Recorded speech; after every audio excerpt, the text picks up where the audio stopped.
네, 도이치모터스 주가 조작 사건에 대해서 여쭙겠습니다. 7월 25일이에요. 우리 옆에 계시는 박범계 의원께서 한동훈 법무부 장관에게 이런 문제를 물어봤습니다. 수사하냐? 그럴 때 한동훈 장관이 곧 결론이 난다. 오랫동안 수사해 온 거라 충분한 수사가 이루어지고 있다. 이렇게 한동훈 장관이 이야기를 했습니다. 언제 결론이 납니까? 도이치모터스 사건은 전임 장관님들께서 검찰총장의 수사지휘권을 배제하는 지휘권 행사를 하셨습니다. 제가 총장 직무대리로 있는 동안에도 이 사건과 관련해서는 일체의 보고를 받을 수가 없는 상황으로 되어 있습니다. 제가 말씀드리기가 어렵습니다. 그게 상식적으로 잘 납득이 안 가서 제가 여쭙는 겁니다. 형사소송법에 법관에 대한 제척, 기피, 회피 사안이 있죠. 네, 그러면 그 법관과의 특수한 관계 때문에 그 법관 개인의 제척, 기피, 회피가 이루어지는 거지. 네. 그 법관이 무슨 형사 23부다. 그럼 형사 23부 자체가 그 조직 자체가 제척, 기피, 회피의 사안이 되는 건 아니지 않습니까?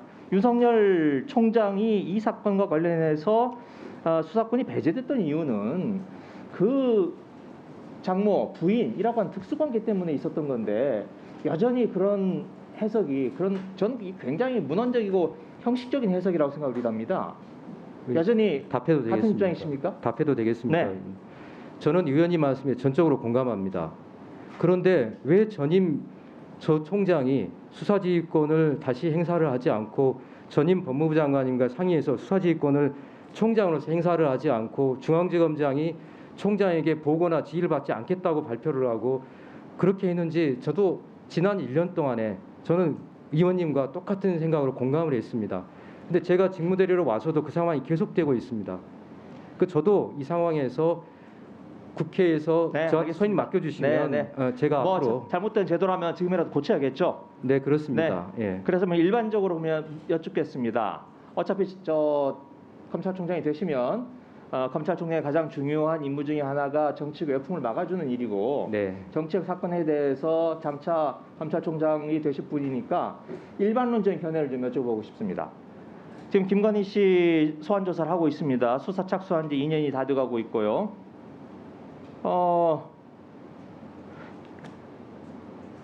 네, 구체적인 못 물어보겠네요. 하지만 김건희 씨 소환 조사 받았죠?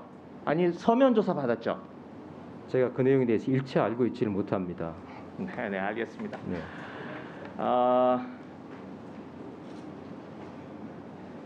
자, 형사소송법 200조 한번 봅시다.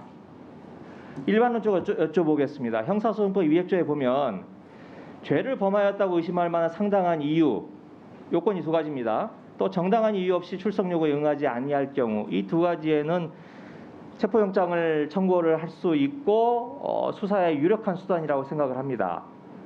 근데 첫 번째 조건, 죄를 범하였다고 의심할 만한 상당한 이유.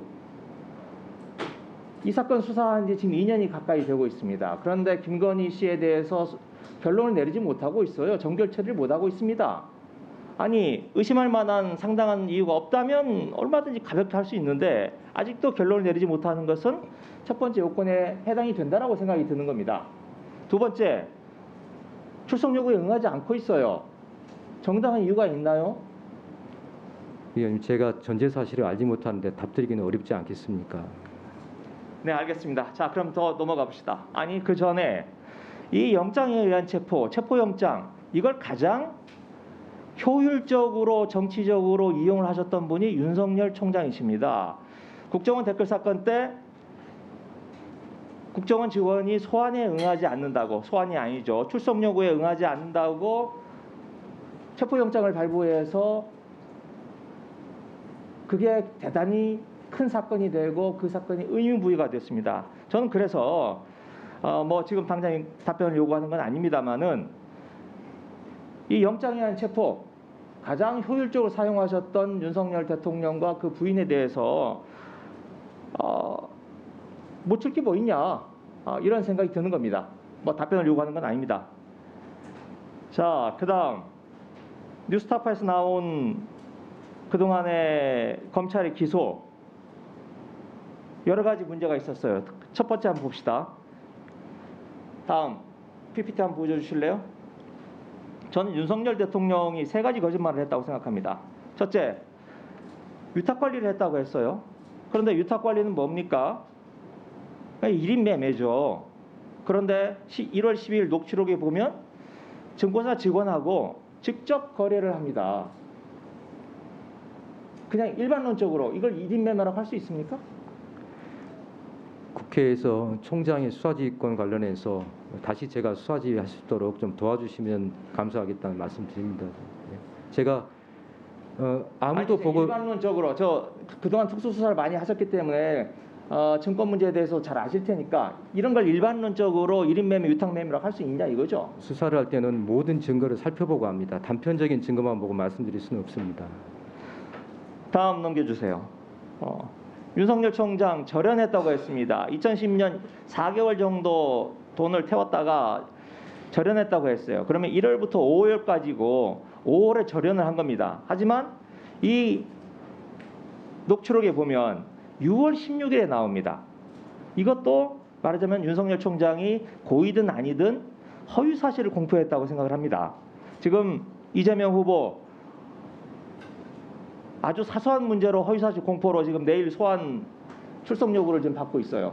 저는 이게 너무 형평이 어긋나고 있다고 생각합니다. 다음 대통령실 해명 한번 봅시다.